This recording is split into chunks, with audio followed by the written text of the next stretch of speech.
Até agora, eu tratei de lhes comprovar pela Bíblia que Deus preserva os seus rabiscos como instrumentos dentro do seu plano. Em todas as épocas, em todos os tempos, em todos os lugares, há alguém preservado por Deus. Mas deixe-me, na conclusão da mensagem, lhes provar nas expressões destes versículos que Deus também preserva para a salvação rabiscos em todos os cantos da terra. Voltemos a Isaías capítulo 17 e o versículo de número 5. E há uma expressão que me chama a atenção e adentrou em meu coração para compartilhar-lhes. A Bíblia diz que o segador colhe o trigo com seu braço no vale de Refaim. Ao observar o significado desta expressão, vale do Refaim, eu me encontro com uma revelação extraordinária de Deus.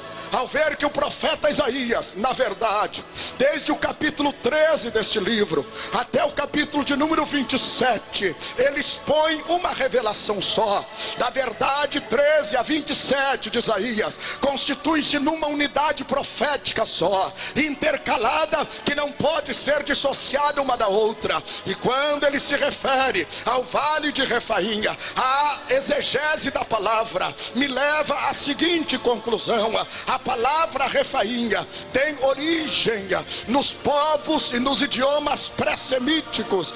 Antes de Abraão chegar na terra da provisão e ser chamado por Deus, já existiam os Refaíns na terra. A família dos Refaíns se divide na Bíblia em 6 grandes grupos. A Bíblia fala dos Emins, dos Anzumins e de outros afins. Eram os gigantes que existiam na terra. Estas palavras Refaim, Emim, Zanzumim estão diretamente ligadas com o sistema de idolatria e de demonologia que existia naquela época, porque a palavra Refaim quer dizer espírito dos mortos ou sombras. É isso que quer dizer a palavra Refaim. Isso quer dizer que o segador, para poder colher os rabiscos da terra, ele entra na região dos espíritos de morte, ele entra nas regiões tenebrosas, ele entra nas mais terríveis sombras espirituais. E aqui eu quero dar glória a Deus por cada missionário que está aqui esta manhã,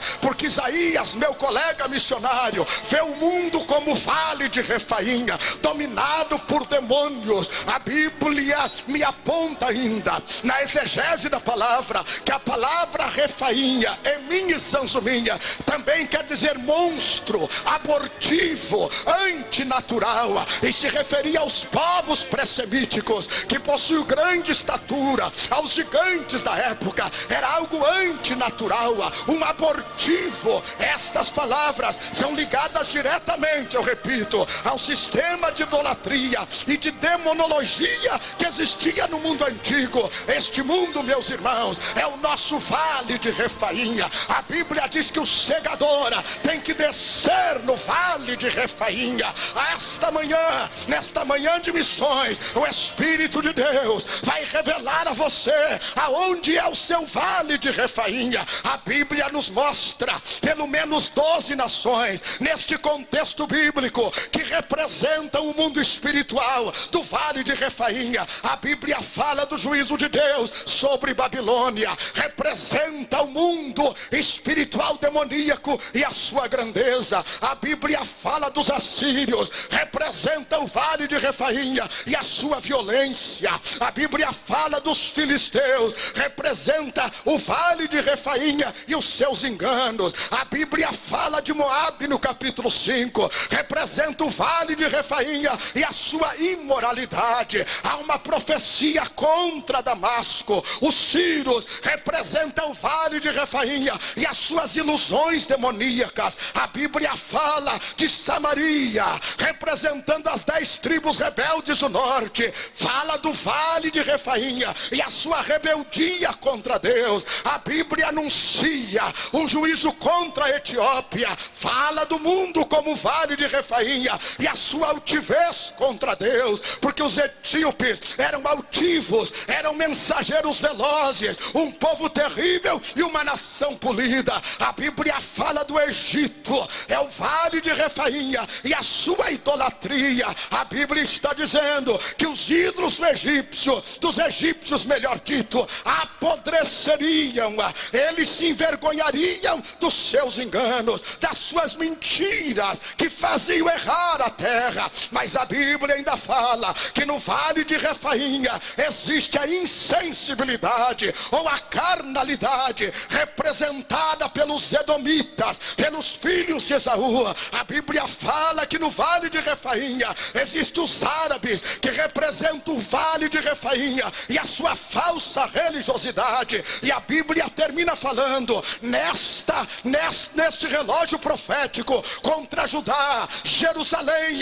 que também são colocados no vale de Refainha, simbolizando o mundo e a sua apostasia contra Deus. Mas a Bíblia fala ainda de Tiro, é a 12ª nação que representa o vale de Refainha e a sua soberba. Começa com Babilônia, a sua grandeza, um dos símbolos de Satanás e do inferno, e termina com Tiro, um outro símbolo de Satanás e do inferno, a soberba, a grandeza, a falsa religiosidade, a carnalidade. Todas estas verdades são características do vale de Refainha. A idolatria, a altivez, a ilusão espiritual, aquilo que parece, mas não é, aquilo que tem aparência de apostasia, de piedade, mas na verdade não é, é só ilusão.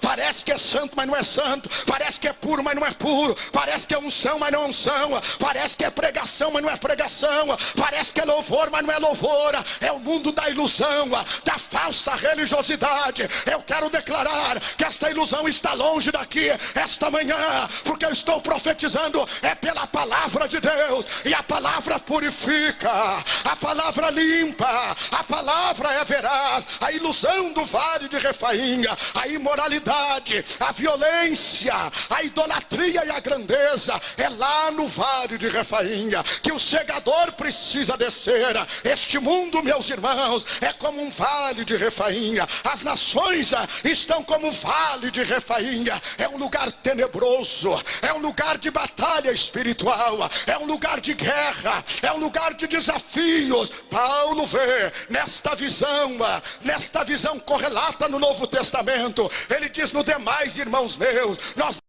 é um lugar de guerra, é um lugar de desafios. Paulo vê nesta visão correlata no Novo Testamento. Ele diz: no demais, irmãos meus, nós não temos que lutar contra a carne ou contra o sangue, mas contra as potestades, contra os espíritos da maldade que estão no mundo tenebroso. Nós estamos no vale de Refainha. O desafio destes gideões missionários é que o segador desça ao vale de Refainha, que o segador tenha coragem de ir ao vale de Refainha para buscar aqueles que ainda faltam para ser salvos. O que me chama a atenção nesta expressão da Bíblia é que as escrituras demonstram que os rabiscos estão em cima da árvore, estão numa posição elevada. Isso quer dizer que exige do semeador, do segador, melhor dito, mais esforço para recolher. Nós estamos na última hora, meus senhores e senhoras, quando esta terra se transforma num vale de Refainha.